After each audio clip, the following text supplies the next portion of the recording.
बिस्मिल्लाहिर्रहमानिर्रहीम, अस्सलाम वालेकुम। मैं मुज़म्मिल अवान इस खबर के साथ हाजिर हूँ कि कौमी असम्बली में आसफा भुट्टो साहिबा ने एक बड़ी ज़बरदस्त स्पीच की बजट सेशन के ऊपर, और वो जो स्पीच थी वो अंग्रेज़ी में थी। दरअसल इस स्पीच के ऊपर क्रिटिसाइज इस बुनियाद पर किया जा रहा है कि ये स्पीच अंग्रेज़ी में थी और ये स्पीच अंग्रेज़ी में क्यों की गई। बहरहाल हर लिहाज से ज़बरदस्त स्पीच थी, इसके ऊपर बात करूँगा।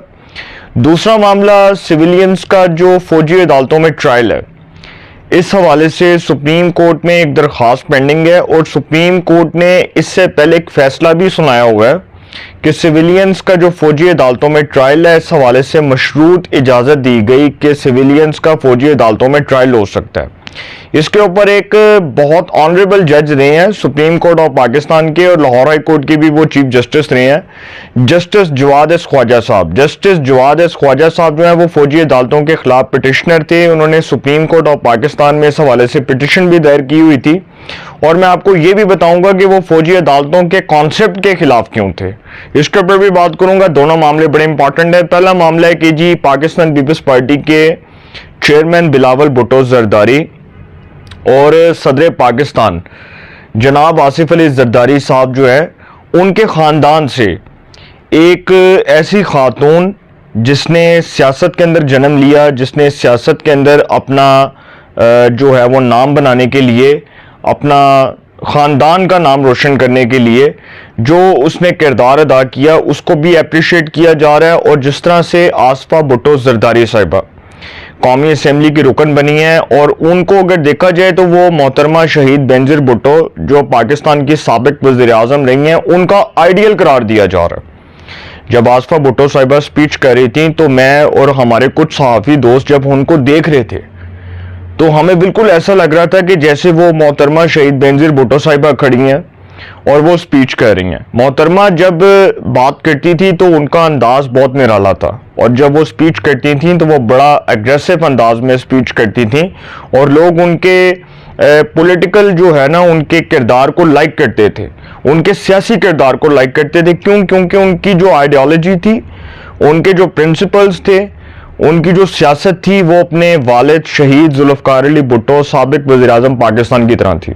तो इसी तरह मोहतरमा शहीद बेनज़ीर भुट्टो साहिबा की साहिबजादी मोहतरमा आसफा भुट्टो साहिबा जो हैं, उन्होंने जो स्पीच की है कौमी असम्बली के अंदर बजट सेशन के ऊपर, ये बड़ी ज़बरदस्त स्पीच थी, लेकिन की अंग्रेज़ी में। कुछ लोगों ने इसके ऊपर तनकीद की और कुछ लोगों ने कहा कि उनको अंग्रेज़ी में स्पीच नहीं करनी चाहिए थी। उसकी वजह यह है कि पाकिस्तान की कौमी ज़ुबान उर्दू है, तो उर्दू में बात की जाती तो वो ज़्यादा बेहतर था। अच्छा, उर्दू में भी बात कर लेती तो बहुत अच्छा था, लेकिन जो सर अंग्रेज़ी में बात की ना, इससे पाकिस्तान का इमेज दुनिया भर में मुतासर हुआ। कैसे? कि जब वो बात कर रही थी कौमी असम्बली के अंदर खड़े होकर बजट सेशन के ऊपर, देखें कौमी असम्बली के अंदर बजट सेशन के ऊपर बात करना, और अब तक उनको ये एजाज़ हासिल है कि आसफा भुट्टो जरदारी साहिबा उन सियासतदानों में शुमार होती हैं जिन 3% सियासतदानों ने कौमी असम्बली के अंदर बजट सेशन पर स्पीच की। 97% जो सियासतदान है वो बजट सेशन के अंदर अपनी बातें करते रहे। जिसने अब तक बजट सेशन के ऊपर स्पीच की, 97% सियासतदान, उसमें हमारे सीनियर पॉलिटिशियंस भी हैं, सीनियर अरकान पार्लियामेंट हैं, वो बजट सेशन की बजाय वो बात इधर उधर करते रहे। वो जी ऐसे हो गया था, वो जी इस तरह केसेस बन गए थे। लेकिन आसफा भुट्टो को ये एजाज़ जाता है कि उन्होंने कौमी असम्बली के अंदर जो बजट सेशन का मामला था, बजट सेशन जो है वो डिस्कस हो रहा था, उस पे बजट सेशन से मुतल्लिक स्पीच की। उन्होंने कोई रेलेवेंट बात नहीं की, कोई सियासी गुफ्तगू नहीं की, कोई पॉलिटिकल टॉक नहीं की। तो इस बात का उनको एजाज़ जाता है, और मैं उनके लिए नेक ख्वाहिशात का इज़हार करता हूँ कि जिस तरह माशाल्लाह उन्होंने कौमी असम्बली में पहली उनकी स्पीच थी और पहला खिताब जो था वो भी बजट सेशन से मुतल्लिक था। इससे पहले अभी तक उन्होंने कोई खिताब नहीं किया। हलफ उठाने के बाद जब जितने अभी तकरीबन आई थिंक 3 से 4 मंथ्स हुए हैं कौमी असम्बली को, हमारी असम्बलीज को, तो ये उनका पहला खिताब था कौमी असम्बली के अंदर, और उन्होंने जो बातें की हैं बड़ी ज़बरदस्त है, और मैं उनको अप्रिशिएट करता हूँ, उनके लिए नेक ख्वाहिशात का इज़हार करता हूँ।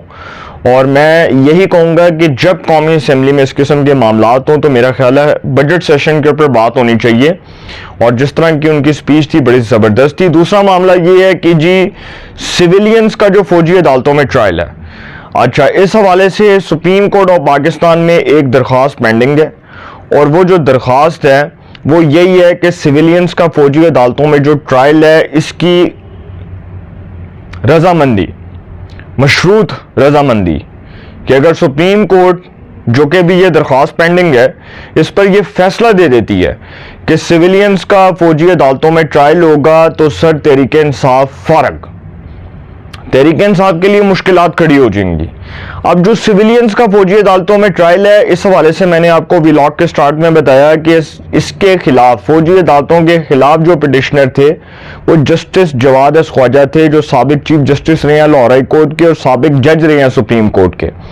وہ اس حوالے سے سپریم کورٹ گئے اور انہوں نے جا کر فوجی عدالتوں کے خلاف درخواست جمع کروا دی کہ فوجی عدالتوں کی آئینی اور قانونی حیثیت پر سوال اٹھایا کہ فوجی عدالتیں سویلینز کا ٹرائل نہیں کر سکتی۔ اس حوالے سے پاکستان کی اپر جوڈیشری اور لوئر جوڈیشری ہے، اور فوجی عدالتوں کا جو کانسیپٹ ہے اس سے عدلیہ کی ساکھ متاثر ہوگی۔ انہوں نے درخواست میں یہ موقف اختیار کیا، پھر سپریم کورٹ میں جب یہ درخواست گئی اس کے اوپر پھر سماعت ہوئی، اور پھر آپ کو پتہ ہے کہ سپریم کورٹ نے اس سے پہلے فوجی عدالتوں میں جو سویلینز کا ٹرائل ہے اس حوالے سے مشروط اجازت بھی دی۔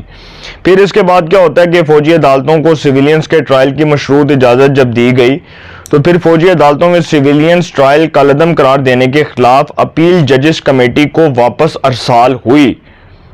ججز کمیٹی کو واپس ارسال ہوئی۔ یہ درخواست چونکہ پینڈنگ ہے، اب اس پر جو فیصلہ آتا ہے، اگر سپریم کورٹ آنریبل کورٹ یہ فیصلہ دے دیتی ہے کہ سویلینز کا فوجی عدالتوں میں ٹرائل ہوگا تو سر عمران خان صاحب کے لیے مشکلات کھڑی ہو جائیں گی۔ عمران خان صاحب کے لیے ایک اور پھندا تیار ہو رہا ہے، وہ کیسے کہ عمران خان صاحب کو فوجی عدالتوں سے 9 مئی کے کیسز کے اندر سزا ہو سکتی ہے، اور وہ سزا بڑی سنگین ہے۔ وہ کیا سزا ہو سکتی ہے اب میں اس کے اوپر بات نہیں کروں گا، کیونکہ کروں گا تو وہ پھر آپ کو پتہ ہے کچھ ریسٹرکشنز ہوتی ہیں، تو وہ سزا بڑی سنگین ہوگی۔ اب اس میں دو چیزیں جو ہیں وہ بڑی امپورٹنٹ ہیں۔ ایک جو 9 مئی ہوا تھا 2023 ہوا تھا، جب فوجی تنصیبات کے اوپر حملہ ہوا، کور کمانڈر ہاؤس پر حملہ ہوا، فوجی تنصیبات کو جلایا گیا، سرکاری املاک کو نقصان پہنچایا گیا، کور کمانڈر ہاؤس پر جس طرح سے حملہ کیا گیا مسلح جتھوں کی صورت میں، مسلح جو ہے وہ گروہ کی صورت میں، جس طرح ہمارے آرمی کی ریٹ کو چیلنج کیا گیا، اسٹیبلشمنٹ کی ریٹ کو چیلنج کیا گیا، تو سر 9 مئی کے مقدمات میں جو گرفتار ملزمان ہیں ہر ایک نے جو اس نے جرم کیا ہے اس کی سزا اس کے مطابق ہونی ہے۔ اب کسی نے وہ جرم کیا ہے کہ اس نے آرمی کے پوسٹر جلائے، کسی نے یہ جرم کیا ہے کہ اس نے فوجی تنصیبات کے اوپر حملہ کیا، کسی نے یہ جرم کیا ہے کہ وہ آرمی چیف کے خلاف ٹرولز میں تھا، یا وہ کور کمانڈر ہاؤس پر حملہ کرنے کے لیے مسلح جتھوں کے ساتھ وہ گیا، تو جو جرم ہوگا اس کی سزا ہوگی۔ وہ میرے پاس لسٹ بھی تھی جس میں لاہور سے جو لوگ تھے ان کے نام تھے، اور اس میں garden town, Faisal town, model town, township, Samanabad, Allama Iqbal town, وابڈا ٹاؤن، اس کے بعد دروگے والا، شالیمار، لاہور کے جتنے علاقے ہیں جہاں جہاں سے 9 مئی کے گرفتار ملزمان جن کا ریکارڈ سامنے آیا، اس میں دکھایا گیا کہ یہ لوگ ہیں جنہوں نے یہ جرم کیا ہے، اور اس جرم کی جو ہے پاداش میں ان کو سزا ہونی ہے۔